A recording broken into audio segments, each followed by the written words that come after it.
Hello, everyone. Welcome back to another episode of the HR Leaders Podcast, the show where we explore the future of work with industry experts and HR executives from the world's leading global brands. Today, we're joined by Stefaan van Hooydonk, who's the Chief Learning Officer at Cognizant. Welcome to the show, Stefaan. How are you? Thank you very much. I'm doing extremely well. Thank you. Well, thanks for joining us live here on LinkedIn. I know it's your first LinkedIn Live, so appreciate you taking the time out to join us.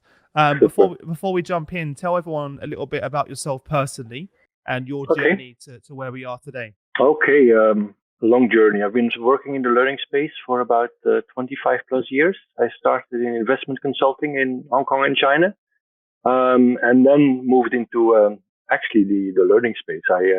I was really lucky to set up a business school in Shanghai back in the days, in the 1990s, executive education, China Europe International Business School, now one of the leading schools in Asia, very proud of that.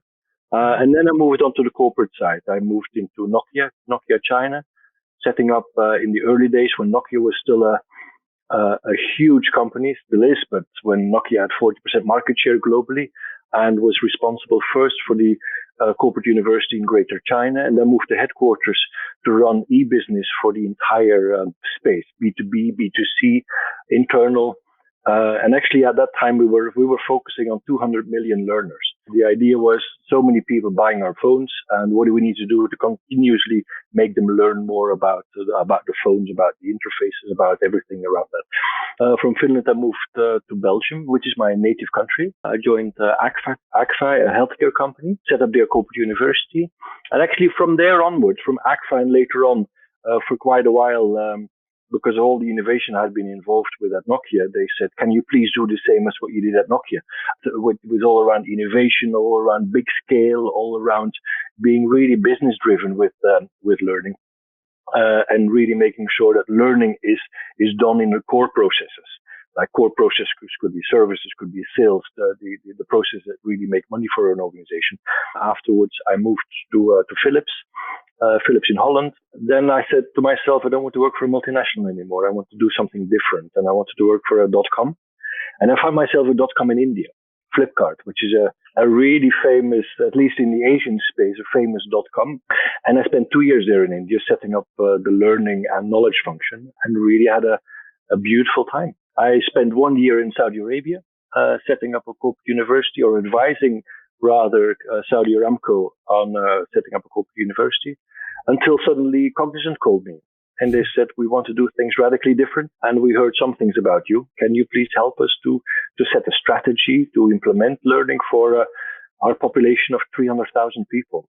And here I am. What an amazing journey. Just going back to the beginning for a second, what was it about corporate that attracted you to move from the education to corporate? What was it that led to that decision? Well, it was just the other side of the same coin. In the executive education arm in the business school, I was selling corporates for my customers. Yeah. And I was selling, and I was designing, and I was leading a team to drive learning towards towards corporates. Mm-hmm. And then Nokia, as one of my biggest customers, said, "Actually, we'd like you to do all of that good stuff, but for us. So come to the other side of the table." Nice. Which was lovely. What did you learn from the other side that's benefited you in your practitioner role in this business? What are the key lessons do you think you learned from the education side that you adopted in corporate? It's been a long time since I left the business school space. Mm-hmm. I think what I learned was initially learning is all about business, and I was really involved in business. So it's all about bottom line and impact and doing the right thing. It's about selling. It's about marketing. It's about not assuming that you're good, but you really have to prove yourself. I also got exposed in those early days to, of course, management, education, leadership, mini MBAs and all that jazz, and the design. And I was able to establish really beautiful connects with professors from all around the world, business professors from North America, from France, from Switzerland, Spain, and many other places, which are still very good friends now. So looking back, obviously as the learning leader, anything that you think you would have done differently with the team to understand that the landscape's shifting, and as a business we need to shift, and as a learning function, what role do you play in that? I think it's a beautiful question and very fundamental and very high on my agenda now. The entire area of self-awareness, of curiosity, Yeah. curiosity as an individual, but also curiosity as an organization. Are we on the right track? Especially now in an area of what people call VUCA, like volatile, Yeah. uncertain type of environments, where suddenly the traditional top of the pyramid of the organization is as uncertain about the future as the rest of the organization. So suddenly collective curiosity is helping that everybody chips in driving things forward. At this moment, I'm focusing more on individual curiosity, but that the entire space of self-awareness is so important moving forward. And I think that's a big change for also the L&D groups, because traditionally we've been focusing very much on transmitting or transferring facts from the past into the heads of new folks, as if everybody's a novice or that need to be taught something. And there's still some value there, and a lot of value, I think, in many cases, especially for new hires or people new in a job. But the moment people are longer in a job, for the more seasoned colleagues, it's not anymore about knowledge acquisition. And I'm talking often about three things in self-awareness and curiosity. How am I curious about the world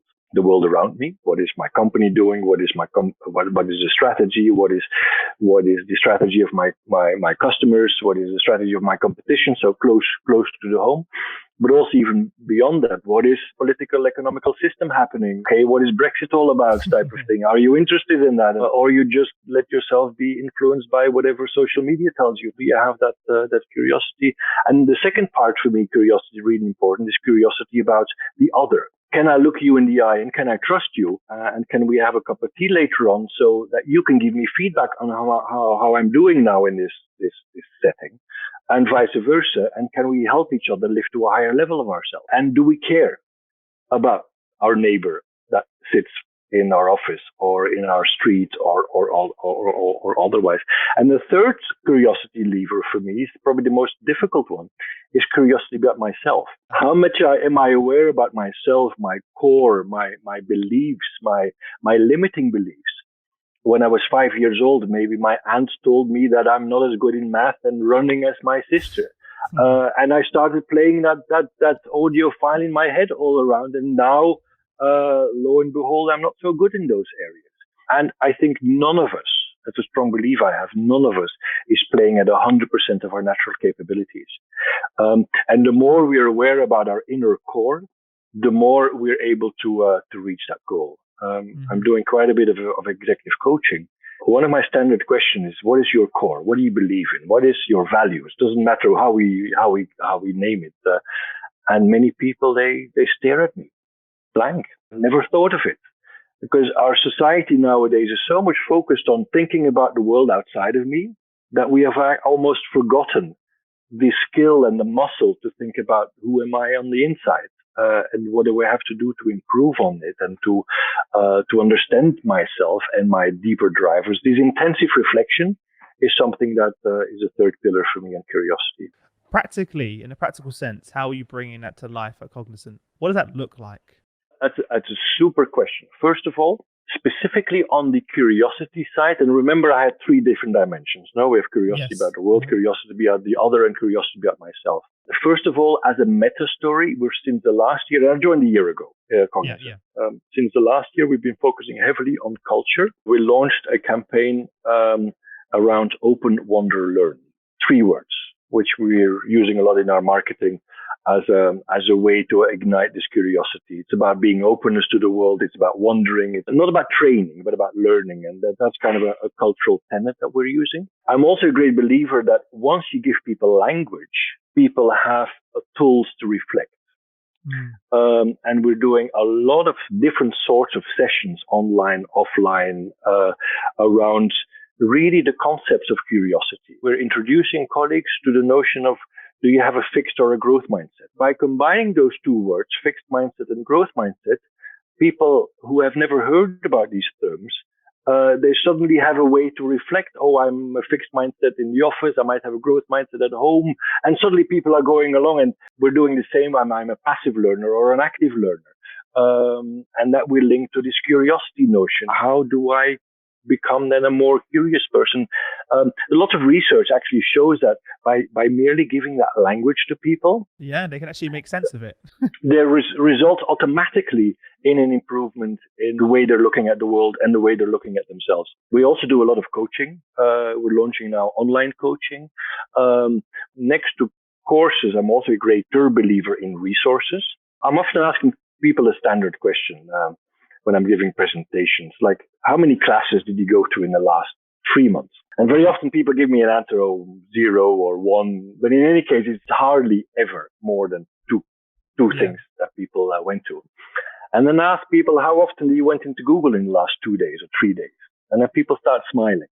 Because they can't count it anymore, how often they went into Google. Because that's exactly how people learn. It's access to stuff in all kind of different ways and formats. And that for me is resources.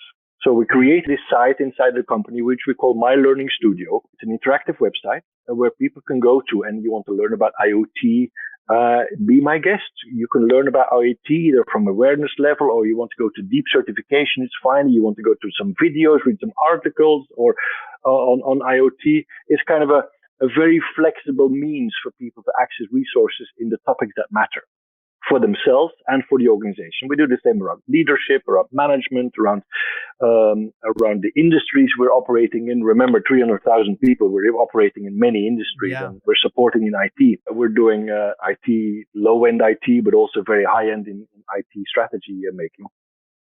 So there are a lot of things that people need to learn. And we launched that site now, My Learning Studio, to appeal to the curiosity around the world. Because this is the world of Cognizant, and this is really important. And the numbers, the statistics of people accessing these sites is going through the roof. I think we're really onto something there. There's been a lot of developments in L&D, right, over the last few years. This kind of rapidly evolving landscape. What are some of the developments in L&D that L&D professionals should sit up and take notice of? I think, first of all, there's so much development outside of L&D. 30 years ago, L&D was doing the classes, and that's it. You went to training department, we call it in those days. No, you went there and that was it. The world has changed so dramatically. Our business models have changed for our businesses. Technology has changed dramatically. The tools that we're using professionally has changed dramatically, and the way people learn. The way what I just said, it's not about consuming anymore. It's also about contributing. And so pretty much, if you're looking at most of the learning theories, when you're talking about, or the learning tools that we're having, like ADDIE, like I think it was developed in the 1950s or so, and very, very little development has happened since then. Bloom's taxonomy, or some of the ROI tools, they're all about 1960s, 1970s, and since then very little research has happened, or very little development has happened. We had some e-learning developments on mobile, but it was more piggybacking on the general technology that was available to us anyway.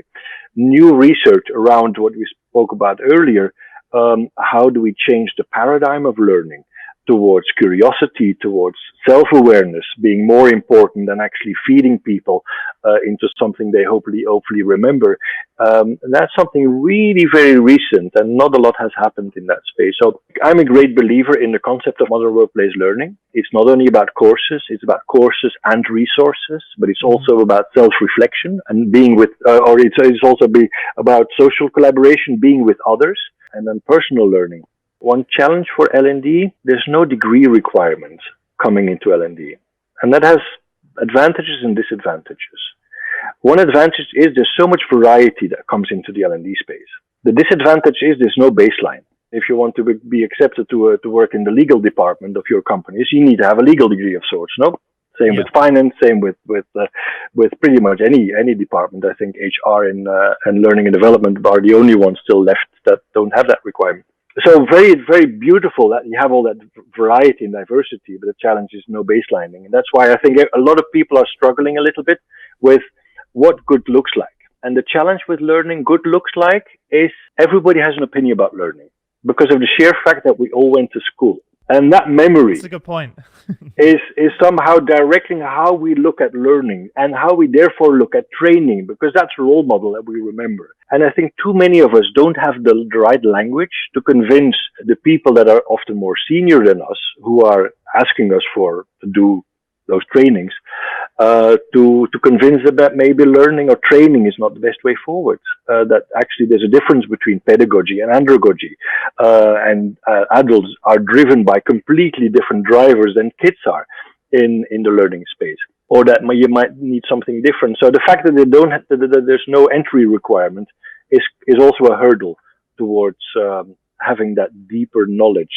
I've never seen anybody talk to the legal department and say, give me a contract and it has to be 2 pages and 14 paragraphs. You know, that sounds ridiculous. But in the learning space, there's still quite a lot of things like that happening. And if you look at research, most of the learning is actually directed by business and not by the learning groups. How have you managed over the years then yourself, someone who's come from that traditional background, to constantly disrupt Stefaan? Every time I'm joining a new company, I try to keep a fresh eye as long as I possibly can before I become part of the furniture. And by that time, I typically move on to the next company. I've surrounded myself with beautiful thinkers, and we form a group and we're constantly challenging each other. I'm challenging myself deeply. I've started a year ago a bachelor's in philosophy just to keep myself busy on the intellectual front. And it's also amazing how much philosophy has influenced learning in terms of how people think about the world in the 90s, especially over the last 200 years, and how the history of learning or education has developed. And I guess I'm just a curious person who wants to always look at new things to do and start new projects. And I'm extremely critical of myself, I think. I'm always looking at things, how to do things better and different. And my rucksack is growing every company I'm going to, and every day I'm actually doing things. One of the questions that we hear at some of our workshops recently is, how can L&D departments stay relevant amidst the rise of AI, VR, AR? First of all, often I'm telling my teams that there's 2 really important things to know. And then I'll cover later on the AI piece. First of all, I want all of my colleagues to have a really strong point of view around the functional area of learning. I want people to know exactly, like the example earlier about the legal department. I want my learning teams to know the ins and outs of learning, and that we have a really strong point of view on why things should be done. And it's not because I believe so, but because I know so. And it's based on research. And I know the difference. And I know Malcolm Knowles, and I know Vygotsky, and I know Mirizov, and I know all the good thinkers, and I know about practices. And so that's really important for me. And the second piece, leading up to maybe AI, is data. I want my people to always, and myself also, not have a single discussion with our business counterparts without deep data knowledge. And it's not about how many people we trained or how many people came to the website, but it's often even more deeper data and relevance. It's inference-based data. If we compare point A on the learning piece versus, for instance, attrition, do we see any movement or other dimensions that are deeply related to data? And if you can combine both data and a point of view, boy, it's amazing the difference in dialogue that you're having. If you don't have data or point of view, you become an order taker. If you have a strong point of view and you have data, then you're talking like adults with each other, which I see is a beautiful thing. Part of that point of view is also getting up to speed around AI, around data, around all the new things that are hitting our business. Maybe not necessarily at the HR or the learning groups, although there's a lot of beautiful developments. But AI is talk of the town now. In any marketing department, in any executive committee discussion and budget discussion. So better get on with it. Now the beauty is there's so much knowledge out there. Go into YouTube. We're not short of knowledge. The difference is are we actually executing on applying it?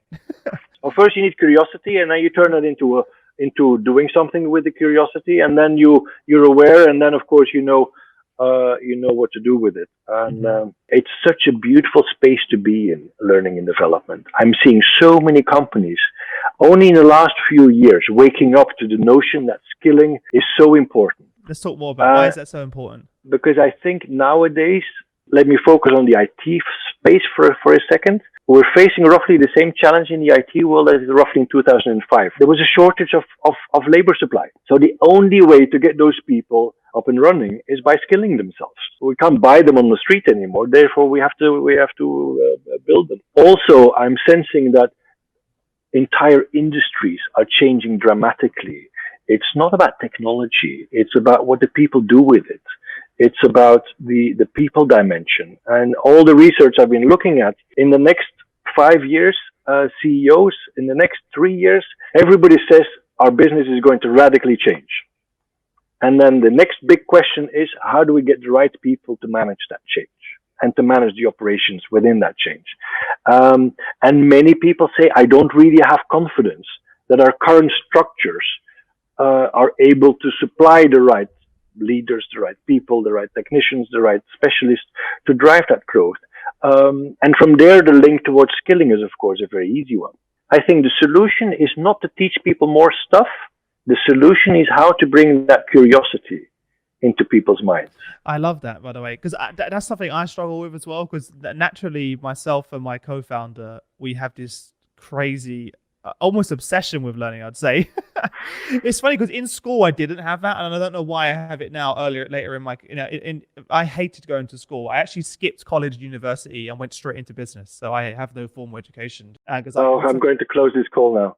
So I had such a bad relationship or sort of experience in school that I decided not to go to college, university, instead take my own learning into my hands and learn whatever I was passionate about and go in, because I realized YouTube, Google, I have everything I need to be able to achieve. And now later in life, every day it's like, what can I learn next? And it's like, I enjoy the journey and the pain of going through that learning process. And then when I'm really good at something, I get bored and I'm like, what's next? Yeah. And I'm constantly going through that. My co-founder and I had the same experience. And when we interviewed some people, we try and identify people with that same hunger for learning. And sometimes I do actually get frustrated and I'm like, why don't you want to learn? Why don't you have that curiosity? Because it's so exciting, right? To do it as well. I remember when we spoke about curiosity, and I think a lot of people, they want to be curious, but they've maybe lost the skill. The fact that maybe you didn't go to college and university helped you in creating a natural muscle of learning. Because what schools are really bad at is to teach us this continuous learning muscle, to reflect, like to move around this kind of, you have this unconscious incompetence, and then all of us, we think we're better than average, and therefore we don't see a need to skill up. And only at a certain level of curiosity, suddenly we realize that we're incompetent, and that we need to do something about it. And that's the beginning of a journey. First of all, maybe a humbling journey, because suddenly I'm not the great specialist anymore. I'm become a novice again. And do I want to do that? Do I want to get out of my comfort zone type of thing? So I think that continuous learning muscle is missing for a lot of people. And how do you develop that? Well, I think what I said earlier about the giving people language, that there is something like curiosity, that there is something like a muscle of continuous learning, that maybe your shelf life of knowledge is limited. Just giving people that awareness, that skilling, that notion, and people get on with it. There's so many people that are learning so much at home because they have hobbies, they're passionate, and they spend nights just looking at how to do whatever, And then they come to the office. We did some research. We have a beautiful team here in Cognizant, and the team is called the Center for the Future of Work. And we did a number of research on learning and skilling and career in the new world, and the 21 roles of the future type of beautiful things. Now, the last piece of research that was done is we found that actually 65% of people that we interviewed in companies outside of Cognizant, 65% of people were feeling comfortable with themselves and their professionalism and their professional role they were playing in. So that means that 65% of people are actually not really keen to start learning something new. So only about 35% of the people would be willing to go over and beyond and become a novice again and to learn and to get out of their comfort zone. And when I read that, I remembered immediately what Gallup a couple of years ago came up with. Gallup, the research company. A couple of years ago, they came up with this number that apparently 70% of the people were either disengaged or actively disengaged at work.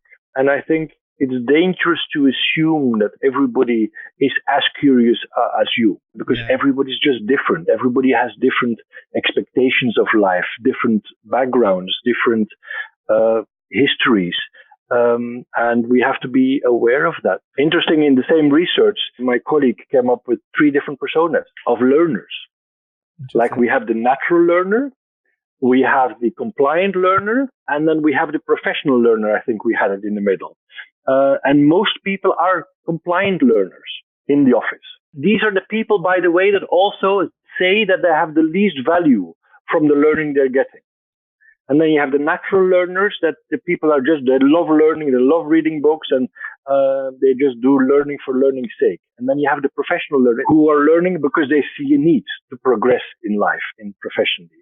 So everybody is different, but curiosity and this muscle is really important to look for and to recruit for and to help to rekindle for the people that are part of your organizations. Yeah. You're really passionate about metacognition as well, right? How have you applied that in the work that you do? Well, metacognition is to have knowledge about knowledge about how I learn. And that links to learning to learn, that learns to growth mindset, fixed mindset, that learns to self-reflection. Classes as we know them now, they were developed in the Industrial Revolution. They were built upon a premise of monastic schools, which started in the 7th century or so, where the priest, who authority figure, was teaching about an authority book. And of course, there was no point of challenging either the book or the priest. That's why we still have teachers now in the parent-child relationship. The teacher knows it all.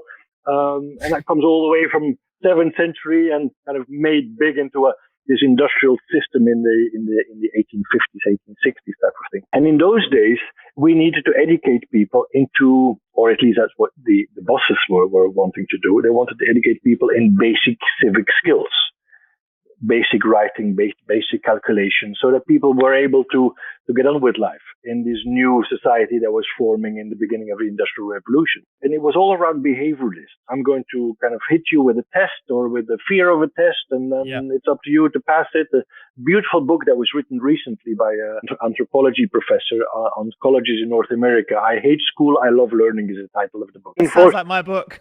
Yes. Whereas reinforcing that very behavioralist idea of education, which is very much stimulus response driven. And then in the 1940s, 50s, 60s, you have these new developments where, of course, the computers were coming up, knowledge societies were coming up, and suddenly people needed to know so much more than just those basic civic skills to survive in society. You needed to have an opinion, you needed to present yourself. The problems were more complex and so on and so forth. So suddenly at the same time, you had this constructivist thinking of actually, in the behavioralist environment, people are an empty slate. You open people's skulls, you pour in some knowledge, you close the skull and you hope it all stays in. It doesn't come out of your ears type of thing. As if people are completely empty slates.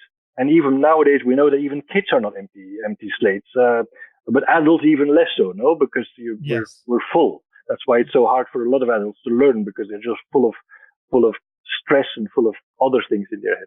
And then in the 1960s, say that actually people have preconceived ideas, and people should be taught in a very different way than just by fear and stimulus response and some of the other dimensions that come out of behavioralist. But nowadays, it's not anymore about dealing with complex problems. It's not about problem solving anymore. It's about problem finding. It's about being creative with the chaos we have around ourselves, these VUCA.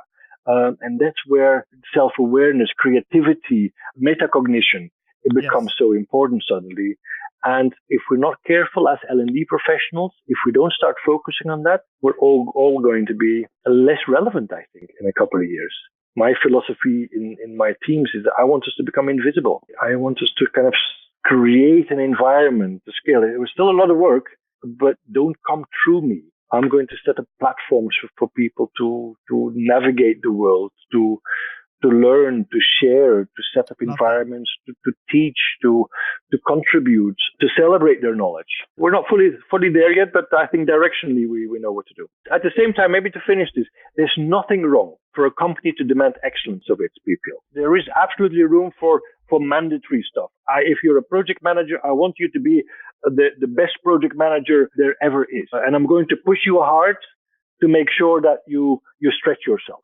So it's not just a free for all and everything, but there should be this really nice balance between the push and the pull. And before we wrap up, Stefan, if there's like one parting piece of advice you can give to everyone that's listening, what would that be? And and also the best way for them to get in contact with you if they want to reach out and have any questions, they want to connect with you. Our contact is through LinkedIn. That's probably the easiest. And I think be curious. The only thing we can do. Yeah, that's definitely my biggest takeaway from this podcast Lovely. together, and I love it. And for everyone listening, as always, head over to hrleaders.com/podcast. All of the show notes will be there. Everything will be discussed will be linked in the description. Apart from that, Stefan, appreciate you coming on the show, and I wish you all the best until we next speak. Okay. Thank you so much. Thank you, Chris. See ya. Lovely. Bye. Bye now.